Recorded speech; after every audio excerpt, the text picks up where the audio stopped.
Thank you, Mr. Chairman. And I want to thank my colleague from Georgia, the chairman of the Budget Committee, for his leadership and for the hard work of his entire committee.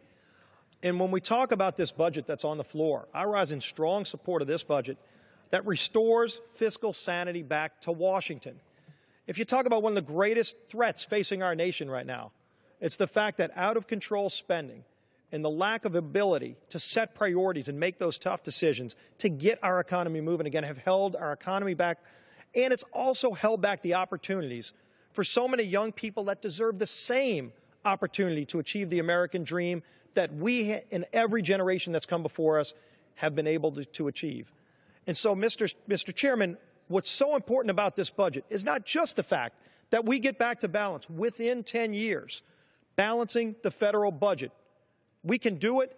We actually lay it out in this budget, but it's all of the underlying policies, the great reforms that have been so desperately needed by Washington for so long, actually confronting challenges facing our country in a way that puts us on a path to get the economy moving again. Let's talk about Medicare. Medicare is on a path to bankruptcy, Mr. Chairman. And what's so important with this budget is we actually lay out a plan to save Medicare from bankruptcy and strengthen it for future generations. That's in this budget. We repeal the president's health care law, Obamacare, something that's cost millions of people the good health care they like, cost doctors to leave the practice of medicine, and killing jobs across this country.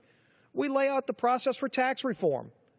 We lay out really good reforms that people have been asking Washington to make. These are things that families have been doing for years, sitting around the kitchen table, making the tough decisions to ultimately live within their means and make sure that they can go forward and provide better opportunity for their children.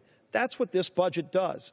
And let's contrast, Mr. Chairman, let's contrast that to President Obama's budget. President Obama lays out a budget that never, ever gets to balance. And not only that, he adds another $2.1 trillion in new taxes. Taxes that will kill economic growth even more, that will take jobs out of this country and ship them overseas.